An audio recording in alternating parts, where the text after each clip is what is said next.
जय शिवराय मित्रांनो, मी स्वप्नील पाटील आणि आपण वाचतोय डॉक्टर राज जाधव लिखित बहिर्जी नाईक ही कादंबरी. वाचूयात आज भाग 6. आजी संध्याकाळी शुद्धीवर आली तेव्हा वेदनेने ओरडत होती. तिचा ओरडा पाहून माझ्या पोटात आग पडू लागली. आपण सोबत असून काहीच करू शकलो नाही असे मला राहून राहून वाटू लागले. आजी ओरडत होती. वस्तीवरील लोक तिच्याकडे बघून हळहळ करीत होते. काही मदतीला धावून येत होते. झाडपाळा आणून देत होते. काढे करून पाजा म्हणून सांगत होते. खूप काही केले तरी आजीचे दुखणे रडणे थांबत नव्हते. तिला ताप भरला होता, इतका की मी तिच्या अंगाला हात लावला तेव्हा चटका बसल्याने तो काढला होता. आई डोळ्यात पाणी आणून आजीकडे बघत होती. मला वारंवार ओढून आपल्याजवळ घेत होती. तिची पकड मी आजही विसरू शकत नाही. त्या मिठीचा अर्थ एकच होता, माझ्या बाळाला काही झाले तर मी काय करू. तिचे माझ्याशिवाय कोणीच नव्हते. आजीच्या जखमेचा पाय सुजला होता. त्यात 1-2 दिवसातच पू भरला. दुखणे पहिल्यापेक्षा वाढले. ताप डोक्यात गेला आहे असे सर्वजण बोलू लागले. कारण आजी काहीही बडबड करू लागली. ती खाण्यासाठी तोंड उघडत नव्हती. पाणी सुद्धा पित नव्हती. असेच 7-8 दिवस गेले आणि आजीने त्या दुखण्याला सोडचिठ्ठी दिली. आजी चिरशांत झाली. सर्व दुःखातून आणि दुखण्यातून मुक्त झाली. सर्व बोलायचे. माझी आजी फार फटकळ होती. मला तशी आजी कधीच बघायला मिळत नव्हती. मी पाहिलेली आजी सोशिक होती. आपल्यामुळे सुनेला किती सहन करावे लागते यामुळे स्वतःला बोल लावणारी मानी स्त्री होती. आपण आपल्या मुलामागे सुनेला आणि नातवाला कुठलाच आधार देऊ शकलो नाही याचा मलाल शेवटपर्यंत तिच्या मनात राहिला. आणि याच मलाला सोबत तिने जगाचा आणि आमचा निरोप घेतला. कित्येक वेळा ती आईला म्हणायची, भामे मला लई मरू वाटते ग, पण लई भ्या वाटते मरणाचं. उद्या म्या मेले आणि माझा भीमा मला तिथं भेटला तर म्या त्याला काय उत्तर देऊ. तो मला ज्या विचारील, माझ्या माग माझ्या बायकोसाठी आणि पोरासाठी तू काहीच केलं नाहीस, तर म्या त्याला कुठल्या तोंडानं सांगू की म्या तुझ्या बायका पोरासाठी ओझ बनून राहिले. असं म्हणत आजी कितीतरी वेळ रडत असायची. तिची मजबुरी आणि वेदना बघून आई सुद्धा रडायची. आजीची ती वेदना संपली होती. आईची आणि माझी बाकी होती. परंतु तेवढ्याशा वयात सुद्धा मी ठरवून टाकले, आता आपण शांत बसायचे नाही. आईला एकटे पडू द्यायचे नाही. आपण सुद्धा तिच्या सोबत जाऊन काम करायचे. आईला सुख द्यायचे. तिच्यासाठी भाकर कमवून आणायची आणि आपल्या हातानं आईला भरवायची. आजीसारखे आपण मेलो आणि वरती आपला बा आपल्याला भेटला तर त्याला छाती ठोकपणे सांगण्यासाठी की मी आईला काहीही कमी पडू दिले नाही. आजीच्या मरणाचे दुःख सुद्धा दुष्काळाने करपून गेले होते. आजूबाजूला बघितल्यावर त्या वयातही ध्यानी आले, जगणे इतके दुसह्य असेल तर मरण कितीतरी सोयीचे आहे. थोड्याच दिवसात परिस्थितीने मनाला पटवून सांगितले, आजी मेली नाही, मुक्त झाली. पोटाला अन्न मिळत नाही म्हणून लोक तर बिथरले होतेच, परंतु जंगली जनावरे सुद्धा नरभक्षी झाले होते. जंगलात त्यांचे पोट भरेना तेव्हा ते जंगलातून बाहेर पडून माणसांच्या वस्तीत आपला घास शोधू लागले. माझ्या आजीसोबत घडलेला प्रकार त्याचीच निष्पत्ती होती. शेतात कामे उरली नव्हती. काम केले नाही तर पोट भरणार नव्हते. म्हणून जंगलाच्या बाजूला राहणाऱ्या आमच्या वस्तीतील बायकांनी नवीन काम धरले. जंगलात जाऊन सुकलेली लाकडे गोळा करणे आणि गावात जाऊन किंवा विसाव्याच्या माळावर छावणी पडेल तेव्हा तिथे जाऊन ती विकणे. त्यातून जे मिळेल त्यात गुजराण होईल असा सर्वांचा मानस होता. जंगलातील प्राणी माणसांच्या वस्तीत येत होते आणि आम्ही जंगलात जाऊन बघत होतो. कालचक्र बिघडले होते. निसर्गाने आखलेली मर्यादेची अस्पष्ट रेख पुसली जात होती. असे किती दिवस चालणार होते ते चालवणाऱ्यालाच माहीत होते. मी जेमतेम 6 वर्षाचा असेल तेव्हा आईसोबत मी सुद्धा जंगलात जाऊ लागलो. जंगलात गेल्यावर कित्येक दिवस माझ्या उघड्या डोळ्यांना लांडगा समोर दिसल्याचा भास होत असे. भीतीने अंग थरथर कापू लागे. जंगलातून पळ काढावा वाटे, परंतु आईला एकटे सोडून जायचे नाही आणि यावेळी जर एखाद्या लांडग्यानं माझ्या आईचा घात करायचा प्रयत्न केला तर मी माझी संपूर्ण ताकद पणाला लावून लांडग्यांचा समाचार घेईन असा निर्धार मी केला होता. जंगलातून आईसोबत सुकलेल्या लाकडाचे भारे माझ्या डोक्यावरून कधी छावणीवर तर कधी गावात जात होते. त्या वयात मी आईपेक्षा मोठा भारा डोक्यावर वाहून नेत असे. सोबत असलेल्या बायका माझ्याकडे बघून हसत त्या आईची थट्टा करत आणि म्हणत, तुझा खंडोजी भीमा भाऊजी सारखाच पैलवान हाय. तेव्हा आई अभिमानानं माझ्याकडे बघायची आणि हसायची. 20व्या माळावर कुठल्याशा आदिलशाही सरदाराची छावणी पडली होती. नित्यनियमाप्रमाणे आम्ही त्यांना ती सुकलेली लाकडे देऊन जे मिळेल ते घेऊन येत होतो. त्यातून नगद मिळालेले मी तरी पाहिलेले नाही. बऱ्याचदा भाकर मिळायची, भरपूर वेळा ती शिळीच असायची. त्या शिळ्या भाकरीसाठी सुद्धा आई खंडोबाचे उपकार मानत असे, कारण कित्येकदा ती सुद्धा मिळत नव्हती आणि आम्हाला खाली हाताने फुकट मजुरी करून ती लाकडं त्यांना देऊन यावं लागत असे. अन्नाचा प्रश्न मला कधी खासा सतावत नव्हता. माझी भूक अगदी जन्मापासूनच खूपच कमी होती. 2-2 दिवस उपाशी राहिलो तरी मला काहीही वाटायचे नाही. परिस्थितीने मला त्यावेळेपासूनच उपाशी राहण्याचे धडे शिकवले होते. त्या दिवशी आम्ही नित्याप्रमाणे लाकडे विकून वापस येताना मला एका कोपऱ्यावर भरपूर गर्दी जमलेली दिसली.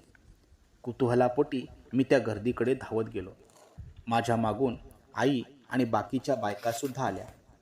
कसल्या तरी कथा कवनाचा खेळ सुरू होता. छावणी पडली की असे काहीतरी कार्यक्रम तिथे सतत सुरू असायचे. मला ते आवडायचे. मी आनंदाने बघत उभा राहिलो. त्या दिवशीचा तो कार्यक्रम अत्यंत वेगळा होता. एक व्यक्ती गळ्यात लटकवलेला संबळ वाजवत होता. एकाच्या हातात तुंतुणे होते. सर्वांचे लक्ष वेधले होते ते मध्यभागी उभ्या असलेल्या व्यक्तीने. तो एकच व्यक्ती होता असे म्हणणे चुकीचे ठरले असते.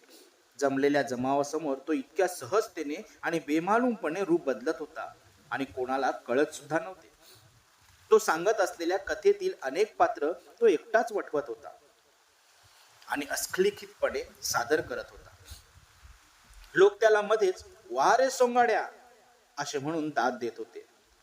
तो मध्येच बाईचे सोंग घेत होता, मध्येच पुरुषासारखा राकट आणि भारदस्त आवाज त्याच गळ्यातून काढत होता.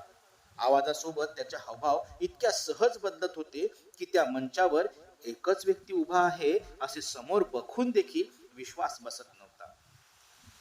असे वाटत होते 3-4 लोक मिळून ती कथा सादर करीत आहेत. तो जमदग्नी आणि रेणुकेची गोष्ट सांगत होता. त्यावेळी ती कथा माझ्यासाठी अगदी नवीन आणि तेवढीच मनाचा ठाव घेणारी होती. महान ऋषी जमदग्नी आपली बायको रेणुकेवर रागावले आणि आपल्या 4ही मुलांना एका पाठोपाठ तिचे मस्तक उडवण्याचा आदेश देऊ लागले. आईवर निस्सीम प्रेम करणाऱ्या तिच्या 4ही मुलांनी त्याचा आदेश पाळायला नकार दिला. तेव्हा त्या महाकोपी ऋषीने त्या चौघांना मंत्राग्नीने जागीच भस्म करून टाकले. शेवटी त्यांनी परशुरामाला आदेश दिला. रेणुकेचे शिर उडवण्याचे सांगितले तेव्हा परशुरामाने क्षणाचाही विलंब न करता आपल्या धारधार परशुने आपल्या आईचे मस्तक उडवून टाकले. कथा सादर करणाऱ्या त्या व्यक्तीने अचानक कुठून परशु काढला ते कोणालाच कळले नाही आणि जमदग्नीचा वेश धारण करताना तो परशु त्याच्या कपड्यात की हवेत कुठे गायब झाला ते सुद्धा कळले नाही. तो व्यक्ती नक्कीच साधारण नव्हता. त्याला जादू सुद्धा येत असावी असा माझा त्यावेळी समज झाला. जमदग्नी परशुरामावर अत्यंत खुश झाले. त्याने परशुरामाला कोणतेही 2 वर माग म्हणून सांगितले. तेव्हा परशुरामाने जमदग्नीकडे अत्यंत आदराने आपले 2 वर मागितले. पहिला वर असा की त्याने आपल्या मेलेल्या आईला आणि 4ही भावांना पुन्हा जिवंत करावे आणि दुसरा वर होता त्यांनी आपल्या क्रोधाचा या क्षणी संपूर्णपणे त्याग करावा. जमदग्नी त्याचे वर ऐकून स्तब्ध झाले. आपल्या मुलाच्या बुद्धिचातुर्याने गहिवरून गेले. त्यांचा राग शांत झाला. त्यांना त्यांची चूक समजली. आपल्या अतिव क्रोधाची कीव आली. त्यांनी तात्काळ आपल्या 4ही मुलांना आणि आपल्या प्रिय पत्नी रेणुका हिला जिवंत केले. आपला क्रोध वर स्वरूपात परशुरामाला देऊन टाकला. ते त्याच क्षणी क्रोधरहित झाले. अशा पद्धतीने परशुरामाने आपल्या चाणाक्ष बुद्धिमत्तेने एकाच वेळी वडिलांची आज्ञा पाळली, आपल्या मेलेल्या आई आणि 4 भावांना जीवनदान दिले आणि जमदग्नी ऋषीला क्रोधमुक्त देखील केले. हे सर्व रसभरीत वर्णन करताना तो कलाकार मध्येच जमदग्नीच्या आवाजात आणि देहबोलीत समोर उभा राहत होता, तर मध्येच तो वडिलांची आज्ञा शिरसावंद्य मानणारा नम्र परशुराम बनत होता.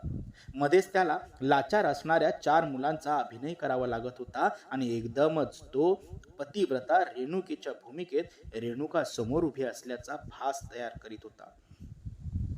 जिवंत चित्रण, अस्खलित वातावरण निर्मिती, मनाचा ठाव घेणारा अभिनय, डोळे विस्फारून टाकणारी जादूगरी आणि डोळ्यात पाणी उभे करणारी ती कथा ऐकून मी भारावून गेलो होतो. मी एकटक त्या कलाकाराकडे बघत होतो. मी त्याचा कायल झालो होतो. जेमतेम 6 वर्षाचा मी, पण ते कथन ऐकून कितीतरी पोक्त झालो आहे असा अनुभव मला त्या क्षणी आला होता. अनेक विचार माझ्या मनात घोळू लागले. माणूस एकटा जन्माला येतो, पण ही कला येत असेल तर तो कितीतरी जीवन जगू शकतो. माझ्या आयुष्यात मला भावलेला, मनात ठसलेला, माझे संपूर्ण आयुष्यच बदलून टाकणारा तो पहिला प्रसंग होता. आपल्याला जमेल का हे करायला? माझ्या मनात उगीचच प्रश्न उठला. कुठून शिकला असेल हे माणूस सर्व? मनात प्रश्न उठत होते आणि उत्तरांची अपेक्षा न करता विरत होते. मी एकटक त्या कला सादर करणाऱ्या व्यक्तीकडे बघत होतो. काव्य प्रस्तुत करणारा तो व्यक्ती समोर बसलेल्या आणि उभ्या असलेल्या लोकांच्या गर्दीतून आपली झोळी फिरवू लागला. त्याचं काव्य ऐकून भारावून गेलेले लोक आपापल्या ऐपतीप्रमाणे झोळीत नगद, कोणी खाण्याच्या काही जिन्नस तर कोणी काही काही टाकत होते. त्याची झोळी सगळीकडे फिरत फिरत शेवटी माझ्यासमोर आली. तो माझ्यासमोर उभा राहिला. मी त्याच्या झोळीत पाहिले. बरीच नगद गोळा झाली होती. अर्ध्या तासाच्या या सादरीकरणात त्याला किती कमाई झाली होती. मी रोज माझ्या आईसोबत जंगलात जात होतो. दिवसभर वणवण फिरून वाळलेली लाकडे गोळा करीत होतो. जंगलात उपाशी असणाऱ्या लांडगा, कोल्हा आणि वाघ इत्यादींसारख्या जंगली जनावरांच्या हातून कधी शिकार होईल याचा नेम नसताना आईसोबत स्वतःचा जीव धोक्यात घालीत होतो. आणि हे सगळं करून आपल्याला काय मिळत होते? माझं लक्ष बाजूला उभ्या असलेल्या आईच्या हातातील शिळ्या भाकरीकडे गेले. खट्टू झालेल्या मनाने मी पुन्हा त्या कलाकाराच्या झोळीकडे पाहिले. त्याने 1-2दा झोळी वाजवली, पण माझ्याकडे त्याच्या झोळीत टाकण्यासारखे काहीच नव्हते. उलट मलाच तुमच्या झोळीत घेता का? तुम्ही जे काही करता ते करायला शिकवता का? असे विचारायचे होते, पण तो कलाकार पुढे निघून गेला. मी आईच्या हातातील भाकरी घेतली. पैकी अर्धी भाकर मोडून अर्धी आईच्या हातात दिली आणि उरलेली अर्धी धावत जाऊन त्या कलाकाराच्या झोळीत टाकली.